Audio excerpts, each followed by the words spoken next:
স্বাগতম সবাইকে। প্রিয় ছাত্রছাত্রী, আলোচনা ছিলাম অর্থনীতি অনার্স প্রথম বর্ষ জাতীয় বিশ্ববিদ্যালয় মৌলিক পরিসংখ্যান বেসিক স্ট্যাটিস্টিক্স সাবজেক্টে মেজার্স অফ সেন্ট্রাল টেন্ডেন্সি কেন্দ্রীয় প্রবণতার পরিমাপ অধ্যায়ে আমরা আলোচনায় আছি।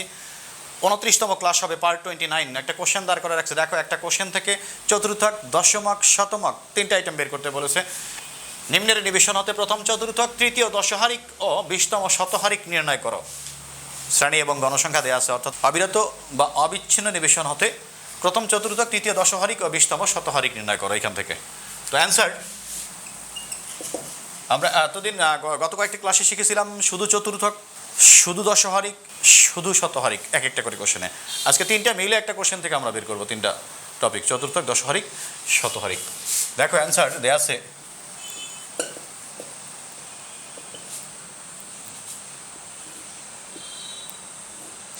শ্রেণী, গণসংখ্যা 0 থেকে 5, 5 থেকে 10, 10 থেকে 15, 15 থেকে 20, 20 থেকে 25। খেয়াল করো, মোট গণসংখ্যা n ইকুয়াল, গণসংখ্যাটা আগে উঠাই। দেখো 7, 18, 25, 30, 20 মোট গণসংখ্যা। টোটাল ফ্রিকোয়েন্সি n ইকুয়াল, দেখো 7 আর 18 কত হবে? 25, 25 অ্যাড করলে কত হবে? 50, 80, 100। মোট গণসংখ্যা হচ্ছে 100। আমার একটা কলাম লাগবে, প্রত্যেকটার ক্ষেত্রেই ব্যবহার হবে। আমরা জানি মধ্যমা, চতুর্থক, দশমাক, শতহারিক এগুলো নির্ণয় করতে গেলে, অবিরত বা অবিচ্ছিন্ন নিবেশনের ক্ষেত্রে এসব নির্ণয় করতে গেলে আমাদের কী দরকার? ক্রমযোজিত গণসংখ্যা দরকার। এই কারণে এই কলামটা আমি রেখে দিলাম। এখন আমাদের দরকার কি? প্রথম চতুর্থক, অর্থাৎ আমি একটু নোট করে রাখি, Q1 দরকার, D3 দরকার, ডিসাইল 3 তৃতীয় দশহারিক, আর P20 দরকার। এই তিনটে আইটেম দরকার। এটা আমি মুছে ফেলছি। দেখো প্রথম কি বলছে? প্রথম চতুর্থক নির্ণয়, প্রথম চতুর্থক Q1 নির্ণয়। তাহলে Q1 এর অবস্থান আমাকে বের করতে হবে। Q1 প্রথম চতুর্থকের অবস্থান, ভাষায় লিখতে পারো প্রথম চতুর্থকের অবস্থান বা Q1 এর অবস্থান কি হবে? 1n/4তম পদ, অর্থাৎ n/4 নাই, মানে n এর সাথে 1 আছে। n এর মান কত? 100/4 ইকুয়াল কত হবে? 25তম পদ। এক লাইনে লিখলাম, তোমরা নিচে নিচে ইকুয়াল দিবা, ইকুয়ালগুলা পর্যায়ক্রমে নিচে নিচে দিবা। 25তম পদ কোথায় পড়ে? এর জন্য আমাদের কি দরকার? ক্রমযোজিত গণসংখ্যা দরকার। ক্রমযোজিত গণসংখ্যা, কিউমুলেটিভ ফ্রিকোয়েন্সি লাগবে। দেখো প্রথম কত? 7, 7 আর 18 অ্যাড করলে কত হবে? 25, 25 আর 25 কত হবে? 50, 50 আর 50 কত হবে? 50 আর 30 কত হবে? 80, 80 আর 20 অ্যাড করলে হবে 100। এখন দেখো আমাদের কততম পদ? 25তম পদ। বরাবর ফ্রিকোয়েন্সি 25 এখানেই আছে, অর্থাৎ এটাতেই পড়ে। অর্থাৎ প্রথম থেকে সপ্তম পদ, এখানে টোটাল পদ আছে 100, 100টা। প্রথম থেকে সপ্তম পদ আছে এখানে, এটা তো সপ্তমে শেষ। অষ্টম থেকে 25তম পদ আছে এখানে, তার মানে 25তম পদও এখানে পড়ে। 25তম পদ ক্রমযোজিত গণসংখ্যা 25 এর ভিতরে রয়েছে যা কোন শ্রেণীতে অবস্থিত? 5 থেকে 10 শ্রেণীতে অবস্থিত, যা 5 থেকে 10 শ্রেণীতে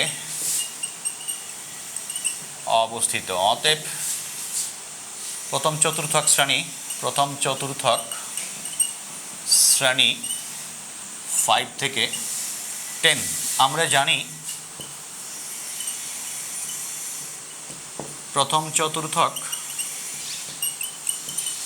Q1 equal L plus n/4 minus FC/FQ quartile into C. এখানে এল দ্বারা বোঝায় প্রথম চতুর্থক শ্রেণীর নিম্ন সীমা কত? 5। n/4 একবার আমরা বের করেছিলাম কত? 25। FC প্রথম চতুর্থক শ্রেণীর আগের শ্রেণীর ক্রমযোজিত গণসংখ্যা, অর্থাৎ যেটাতে পড়েছিল তার আগেরটা কত? 7। FQ প্রথম চতুর্থক শ্রেণীর গণসংখ্যা, ফ্রিকোয়েন্সি অফ কোয়ার্টাইল ক্লাস কত? 18। সি শ্রেণীর ব্যবধান 5 থেকে 10 যেহেতু, অর্থাৎ ব্যবধান কত হবে 5, মান বসা দাও, ক্যালকুলেশন করা, মান হয়ে গেছে। এল এর মান হচ্ছে 5 প্লাস n/4 হচ্ছে 25, এফ সি হচ্ছে 7/f কি হচ্ছে 18 ইন্টু সি এর মান হচ্ছে 5। 25 মাইনাস 7 ইকুয়াল 18 ইন্টু 5 ইকুয়াল 90কে দেখো এটা বিয়োগ করলাম, বিয়োগ ফলকে 5 দ্বারা গুণ করলাম, গুণ ফলকে 18 দ্বারা ভাগ করব, ভাগ 18 কত হবে 5। তাহলে 5 প্লাস 5 দেখো 5 আর এতটুকু অংশ ক্যালকুলেশন করে আসছে 5। তাহলে 5 প্লাস 5 ইকুয়াল কত হবে 10। এটি হলো প্রথম চতুর্থকের মান Q1, এটা প্রথম অ্যান্সার। আশা করি তোমরা ক্লিয়ারলি বুঝেছো ডিয়ার স্টুডেন্টস। এখন আমরা ফলো করি তৃতীয় দশহারিক Q1 প্রথম চতুর্থক নির্ণয় করলাম। এরপরে কোশ্চেনে কি ছিল? তৃতীয় দশহারিক নির্ণয়, D3 থার্ড ডিসাইল, আমরা D3 নির্ণয় করব। বুঝে ফেললাম এটা আমি, তোমরা উঠাই ফেলবা। তৃতীয় দশহারিক বা দশমক D3 নির্ণয়। তাহলে সেমভাবে D3 এর অবস্থান, D3 এর অবস্থান 3n/10তম পদ ইকুয়াল 3 ইন্টু n এর মান কত 100/10, 300/10 30তম পদ। এটা গুণ করো 300 বা এটার 0 0 কেটে দাও, 3 10 30, 30তম পদ। 30তম পদ ক্রমযোজিত গণসংখ্যা কোনটার মধ্যে পড়ে? 50। এখানে তো 25 শেষ, তাহলে 26 থেকে 50 এখানে আছে, এর মধ্যে পড়ে। 30তম পদ বা মান ক্রমযোজিত গণসংখ্যা 50-এর ভিতরে রয়েছে,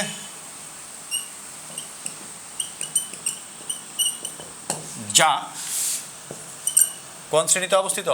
10 থেকে 15 শ্রেণীতে অবস্থিত। এটা ফলো করো, 10 থেকে 15 শ্রেণীতে অবস্থিত।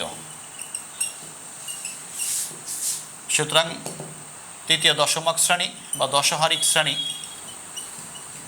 দশহারিক শ্রেণী 10 থেকে 15। আমরা জানি সূত্রে আসি, তৃতীয় দশহারিক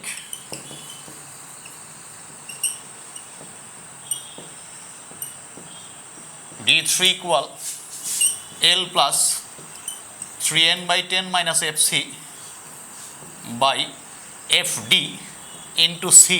ডিসেলের ক্ষেত্রে ডি, কোয়ার্টেলের ক্ষেত্রে কিউ, বারবার বলতেছি। এখানে এল দ্বারা বোঝায় কত? নিম্নসীমা, অর্থাৎ তৃতীয় দশহারিক শ্রেণীর নিম্নসীমা আমরা কত, শ্রেণীটা কত বেশি? 10 থেকে 15, তাহলে নিম্নসীমা কত? 10 10। 3n/10 আমরা উপরে বের করে ফেলেছি, সেটা সরাসরি উঠাবো কত? 30 30। এফসি এই শ্রেণীর আগের শ্রেণীর ক্রমযোজিত গণসংখ্যা, একদম আগের ক্যাটাগরি অনুযায়ী বুঝতে থাকো, 25। FD ফ্রিকোয়েন্সি অফ ডিসাইল ক্লাস, এই শ্রেণীর ফ্রিকোয়েন্সি কত? ফ্রিকোয়েন্সি 25 এবং শ্রেণীর ব্যবধান সি ইকুয়াল 10 থেকে 15, ব্যবধান কত? 5। মান বসা দাও, ক্যালকুলেশন করে, এটা হয়ে গেছে। এল এর মান হচ্ছে 10 প্লাস 3n/10 এর মান হচ্ছে 30 মাইনাস এফসি এর মান হচ্ছে 25, এফডি এর মানও হচ্ছে 25 ইন্টু 5। দেখো মাইনাস করলে হবে 5, 5 + 25, 25কে 25 দ্বারা ভাগ করলে কত হবে? 1। 10 + 1 ইকুয়াল কত? 11। এটি হচ্ছে আমাদের কাঙ্ক্ষিত অ্যান্সার। অতএব D3 ইকুয়াল 11। অ্যান্সারটা তুমি এখানেও লিখতে পারো। আশা করি কারো সমস্যা হওয়ার কথা না। আমরা এখন নির্ণয় করব 20তম শতহারিক, 20th পার্সেন্টাইল। ওটা ফেলো তোমরা, আমি মুছে দিচ্ছি। লাস্ট ওয়ান এবং 20তম শতহারিক নির্ণয়। 20তম শতহারিক মানে P20 নির্ণয়। ফলো করি, P20 এর অবস্থান আগে বের করতে হবে। P20 এর অবস্থান ইকুয়াল 20n/100 20n/100 তম পদ ইকুয়াল 20 ইন্টু n এর মান কত 100 বাই নিচে তো 100। শতমকের ক্ষেত্রে কি 100 নিচে ভাগ হবে, দশমকের ক্ষেত্রে কি ছিল 10, চতুর্থকের ক্ষেত্রে ছিল 4। 100 কাটা যাবে, তাহলে কি হবে 20তম পদ। 20তম পদ কোথায় পড়ে, ক্রমযোজিত গণসংখ্যা 20তম পদ কোথায় পড়বে, 25 এর ভিতরে অবস্থান করবে, যা 5 থেকে 10 শ্রেণীতে অবস্থিত। 20তম পদ ক্রমযোজিত গণসংখ্যা 25 এর ভিতরে রয়েছে, যা 5 থেকে 10 শ্রেণীতে অবস্থিত। 5 থেকে 10 শ্রেণীতে অবস্থিত।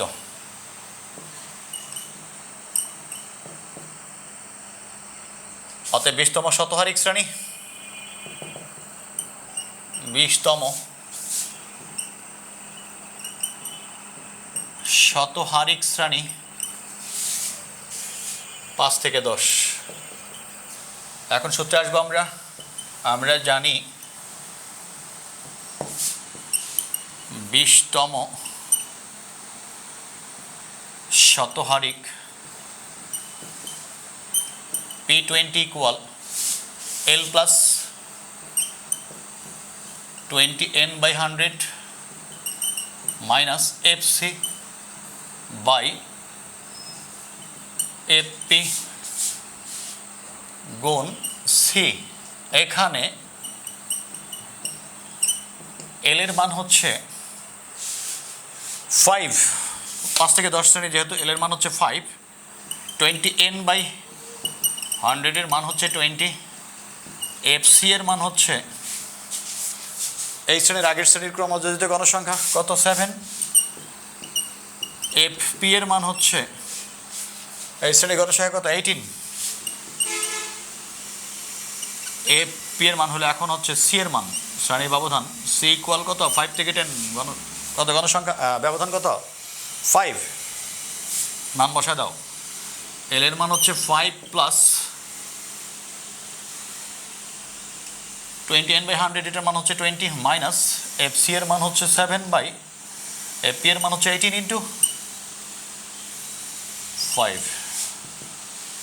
এটা বিয়োগ করলে হবে 13, 20 মাইনাস 7 13 ইন্টু 5 5 13 65 ভাগ 18, 3.61, 5 প্লাস 3.61 ইকুয়াল কি দাঁড়াচ্ছে 8.61।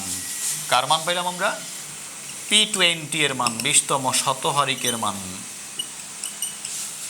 তো আশা করি কারোর সমস্যা হওয়ার কথা নয়, তারপরে সমস্যা মনে করে থাকলে অবশ্যই আমাকে জানাবো।